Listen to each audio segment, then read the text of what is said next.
para a gente pensar da escravidão ao racismo, eu acho que a questão estética ela foi um elemento bastante utilizado, e também a construção de um lugar no mundo do trabalho, né, que é bastante estereotipado, porque a visão que se tem é que todos os africanos escravizados eram trabalhadores dos grandes latifúndios, né? E muito pouco, e aí, principalmente no Brasil, muito pouco a gente sabe sobre as diferentes inserções no mundo do trabalho da população negra, né? E que você tinha diferentes relações de trabalho, inclusive pessoas escravizadas que trabalhavam no comércio, né? E que, por trabalhar no comércio, sustentavam os seus, vou dizer, donos. E pós-abolição da escravatura, que é um elemento, eu vou dizer, jurídico, formal, né, mas que ele vem registrar um processo que já acontecia de fato, porque nós tínhamos inúmeros trabalhadores negros, escravizados, né, que conseguiam comprar sua alforria, e existia um processo, inclusive, de organização, né? Eu falo que a nossa primeira previdência social no Brasil foi uma previdência social negra, porque foi uma grande articulação, muitas vezes articulações religiosas, caixas de previdência, que organizavam a emancipação, né, dos negros por meio de pessoas que tinham uma renda e que compravam a alforria de outros. E, pós a abolição da escravatura, todo esse ideário de branqueamento, que vai ser muito construído, principalmente nos grandes, vamos dizer assim, nas universidades, nos grandes centros de estudos brasileiros, vai fazer com que esse mercado de trabalho, vou chamar assim, né, ele vá cada vez mais ficando penoso ou dificultado para a população negra.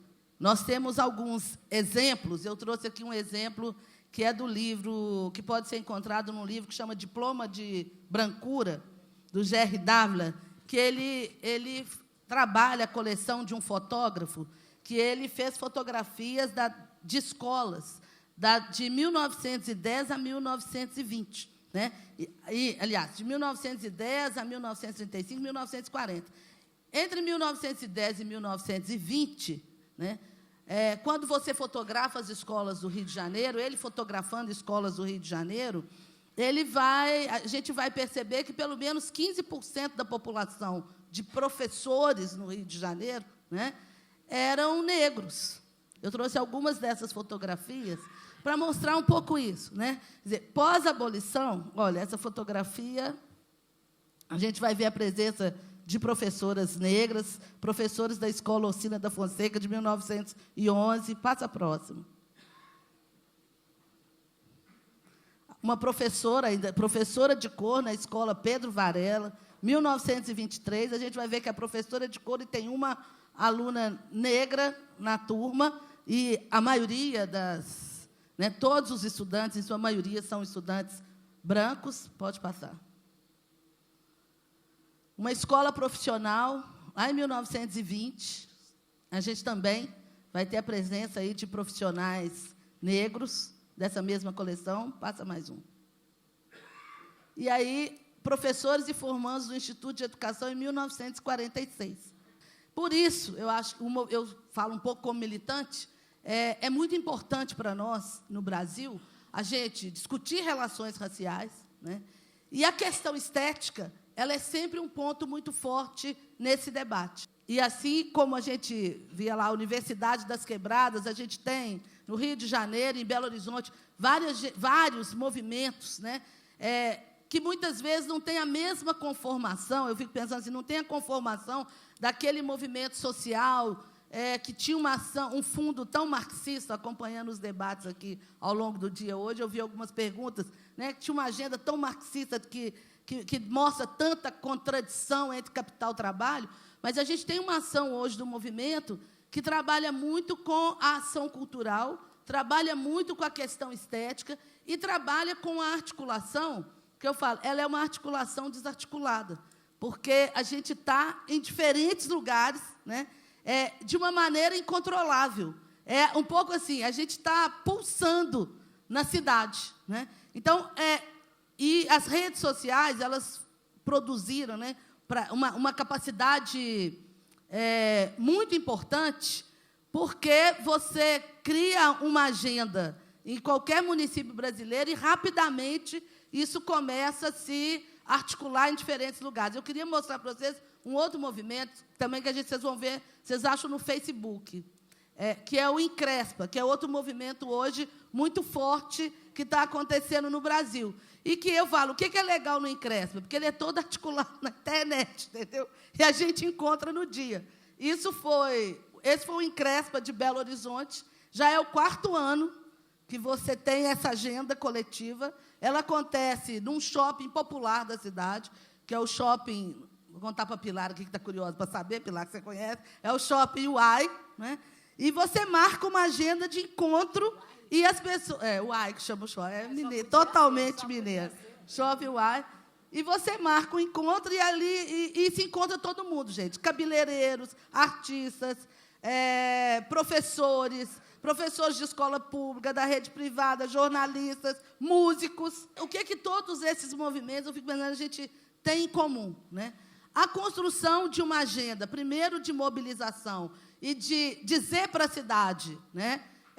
Olha, eu sou negão, né? É um movimento de construção de uma black atitude, para mostrar que nós estamos aqui. Primeiro, nós queremos poder. Eu acho que esse movimento aqui diz isso, né? Nós não estamos aqui pedindo nenhuma esmola, nós queremos participar desse Estado, temos uma agenda, e se articula, a partir de movimentos, eu vou dizer, culturais, né, uma série de agendas também políticas, que hoje, no Brasil, eu vou dizer, ao mesmo tempo que nós vivemos uma década em que o movimento negro conseguiu muitos ganhos do ponto de vista da legislação, porque nós tivemos, desde 2003, a aprovação de uma lei que inclui história e cultura afro-brasileira nos currículos escolares, a aprovação pelo Conselho Nacional de Educação de diretrizes curriculares para a educação para as relações étnico-raciais e inclusão de história e cultura africana e afro-brasileira nos currículos escolares. Nós conseguimos aprovar, ainda que com cortes no financiamento, o Estatuto da Igualdade Racial, nessa década. Nós conseguimos garantir que o Supremo reconhecesse as ações afirmativas como constitucionais. Nós tivemos o Congresso votando, em 2012, a Lei de Cotas, que instituiu cotas para estudantes da rede pública, estudantes negros e indígenas, em todas as instituições federais de ensino superior no país e em todos os institutos federais. Nós também convivemos, né, ao mesmo tempo que a gente avança nessa agenda, a gente convive, ao mesmo tempo, com episódios, né, como, por exemplo, de uma criança que é retirada de um restaurante porque é negra, né? A gente convive com assassinatos de mais de 60 mil jovens por ano no país, e 80% deles jovens negros. Por outro lado, temos um Congresso Nacional bastante conservador, que retoma algumas pautas que elas são históricas. Quando a gente olha para a garantia do direito à educação, né, pouco antes da abolição formal da escravatura, nós vamos ter 2 decretos, que eu não vou ousar aqui falar de cor, mas que proíbe, né, as pessoas negras de frequentarem a escola. Só poderia frequentar a escola no Brasil pessoas negras acima de 14 anos, se o professor quisesse receber. E a outra coisa, só poderia receber no período noturno, né? E aí, nós que somos educadores, a gente entende por que até hoje, em muitos lugares do Brasil, a gente tem 3 turnos de Uno, e as pessoas acham que isso está perfeitamente normal, né? Que é um drama a gente falar que precisa garantir escola, ensino médio, de Uno, né, para a juventude. E hoje, no Brasil, a gente tem um grande debate, que é o debate da redução da maioridade penal, né? Que essas coisas, elas estão todas articuladas. Por quê? Todo mundo que defende a redução da maioridade penal defende até chegar no filho dele, né? Porque, quando chega no filho dele, ele quer contratar o melhor advogado e ver se não tem um jeito, né? Mas como é que um jeitinho, né, para resolver essa situação? Eu acho assim, muito importante a gente poder fazer esse debate aqui, né?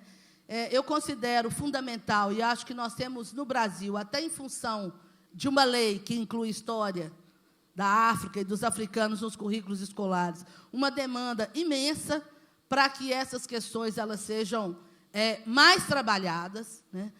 Nós temos hoje no Brasil uma Associação Brasileira de Pesquisadores Negros, que precisa estar, eu acho que, ativamente participando dessa agenda, e o início do século XX encontra no Brasil uma aceitação da questão racial associada a uma disputa sobre o que é realmente racismo, não é?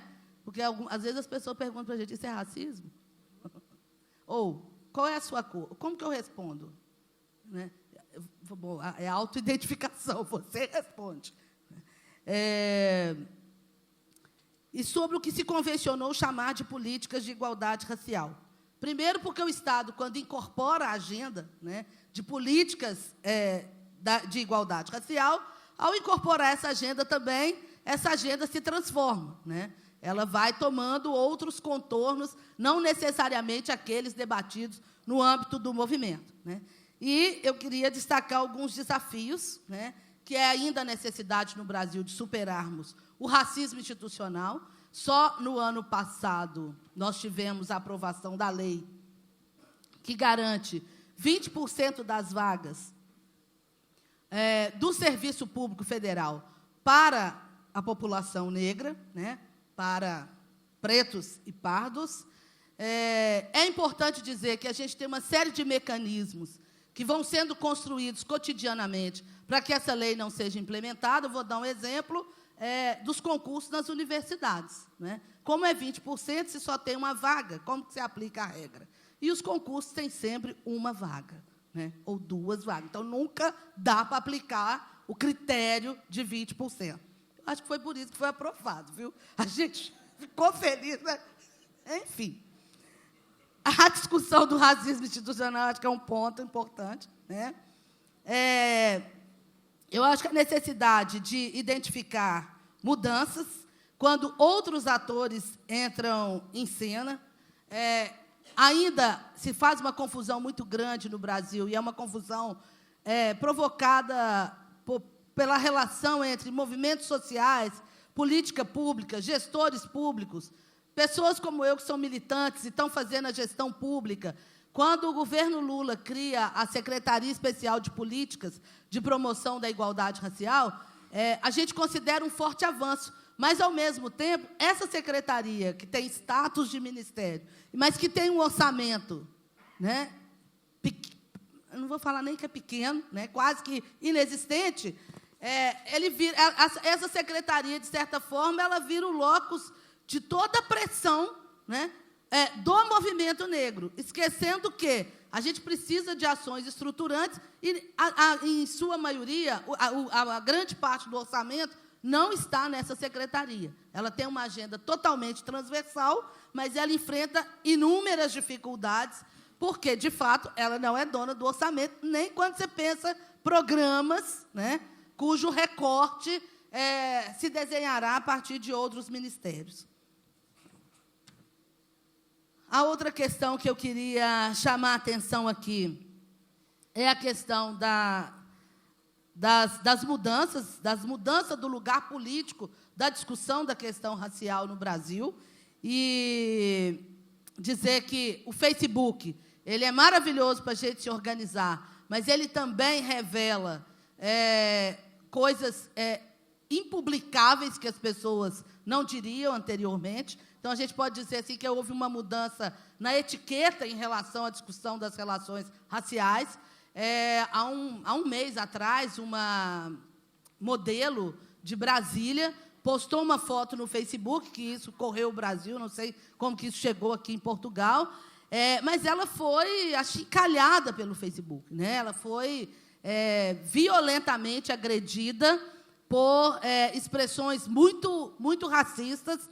E é claro que isso imediatamente mobiliza um outro conjunto de ações solidárias, mas mostra fortemente como que essa questão, hoje, ela tem uma outra forma de se explicitar, né?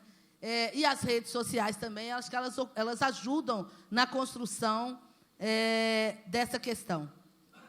O racismo, ele não é uma questão hoje do Brasil, né? E aí ele é uma questão mundial. Eu acho que nós estamos convivendo com o racismo e nós temos políticas de Estado que eu falo que mandam mensagens controversas.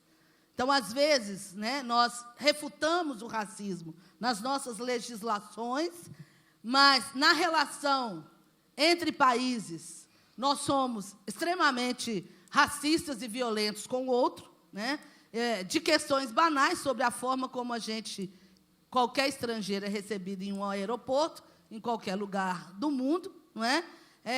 Há questões muito fortes de guerras, né, de assassinatos, de uso de populações para pesquisas científicas dos laboratórios, enfim.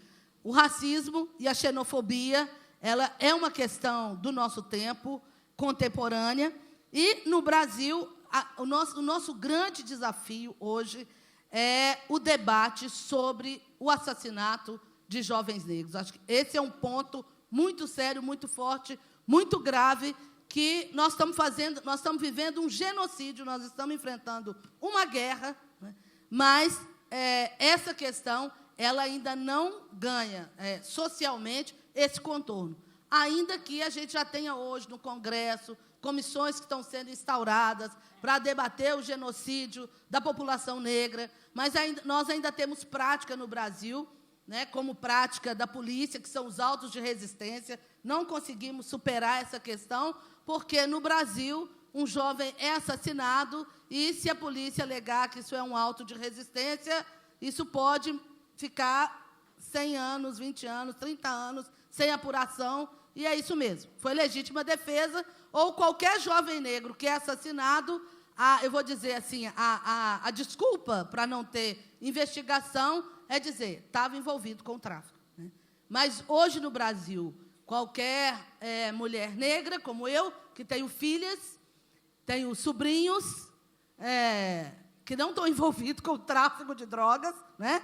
A gente tem medo, porque a gente tem medo dos nossos filhos saírem na rua, porque, no Brasil, jovem negro pode ser assassinado e vai virar uma manchete de jornal. E, no geral, é só isso que acontece. Então, acho que essa é uma pauta muito importante. E, para concluir, né, no Brasil, hoje, se fala muito na construção de uma nova classe média, né, e a grande questão para a gente é como que as ações afirmativas dão conta da inserção da população negra, como não repetir as escolhas do passado e qual que é a participação que a gente tem no debate dessa nova classe média. Porque, no geral, parece que são outros, né, que, mais uma vez, querem dizer qual é o nosso lugar.